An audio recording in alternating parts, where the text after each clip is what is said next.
Comment utiliser l'analyse de données pour propulser votre entreprise? Ce qui est important à noter déjà en partant, c'est que ce qu'on ne mesure pas, on ne peut pas l'améliorer.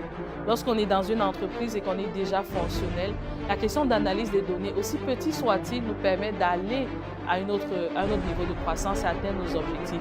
Il faut avoir la capacité de pouvoir lire ces données, recueillir ces données-là et de pouvoir les analyser et les mettre en application. Aujourd'hui, je vous partage plusieurs éléments dont vous devez absolument tenir compte dans la gestion de votre entreprise.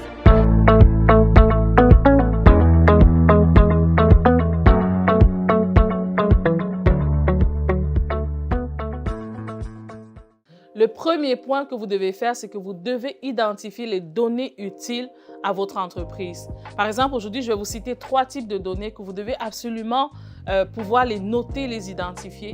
On parle par exemple des données qui sont reliées à vos clients. Quels sont les paramètres distinctifs de vos clients au niveau qualitatif et aussi au niveau quantitatif? Le deuxième type de données que vous devez aussi recueillir, c'est vraiment les données qui ont trait à la performance opérationnelle de votre compagnie.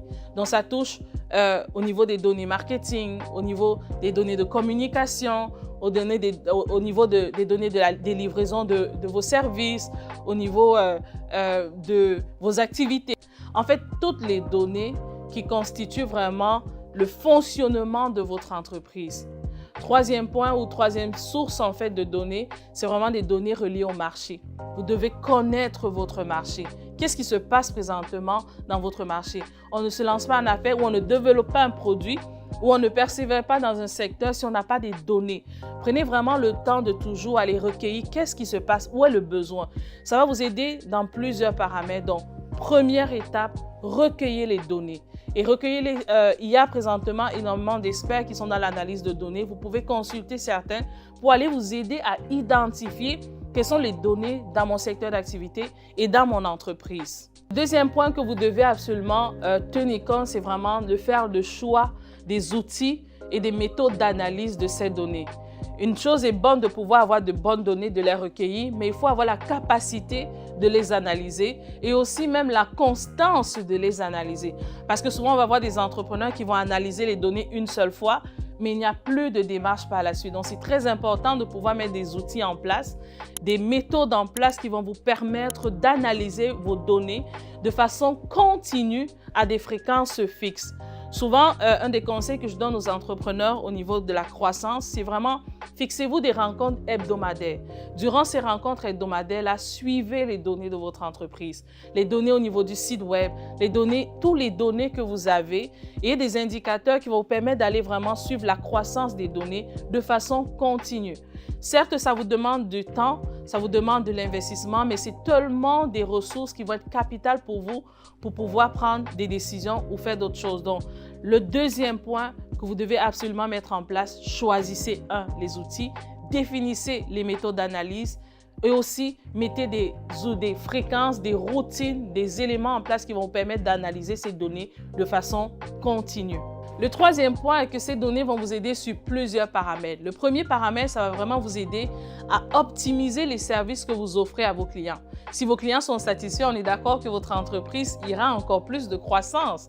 Donc, c'est vraiment capital de savoir que toutes les données analysées ont d'abord un objectif dépendamment de la donnée pour pouvoir satisfaire ou améliorer les services que vous offrez aux clients et par conséquent, augmenter la croissance de votre entreprise. Le deuxième paramètre que ça va vous aider, ça va vraiment vous aider à prendre des décisions. Donc, ça va vous aider vous aurez des indicateurs pour savoir, OK, pourquoi en fait on arrête ce service, pourquoi on doit diminuer, accélérer dans ce service, augmenter des ressources à tel niveau. Vous aurez des paramètres objectifs. Je me rappelle toujours d'un professeur qui m'a dit, oui, c'est bien d'avoir de belles idées, Bernadette. C'est bien de pouvoir avoir des idées innovantes, mais il faut pouvoir justifier ces idées-là. Il faut pouvoir amener ces idées-là avec une dimension d'analyse aussi, qui va permettre aussi de rassurer l'équipe si vous êtes dans une équipe de travail et vous allez pouvoir avancer avec objectivité. Donc, c'est vraiment très, très important de pouvoir comprendre que les données que vous avez doivent vous aider à prendre des décisions par rapport à vos entreprises. Le dernier point sur ce point-là, c'est vraiment que les données vont aussi vous aider à savoir où investir. L'analyse de marché, va permettre de savoir au fond, OK, dans tel secteur, il y a des opportunités en ce moment. Il y a un besoin à ce niveau. Je peux développer une entreprise à telle étape parce qu'il y a un besoin et que mes données me l'ont montré. Donc, l'analyse des données est devenue un élément, et plutôt, on va dire ça, est un élément capital pour la croissance des entreprises. Parce que ce qui est bon aussi, c'est que vous avez déjà plusieurs données. Donc, ça vous aide aussi à vous améliorer comme entreprise, en interne comme en externe. Donc, tenez compte de ce paramètre-là pour amener votre entreprise à une autre dimension de croissance. C'était Bernadette Tagne, stratège d'affaires. Merci.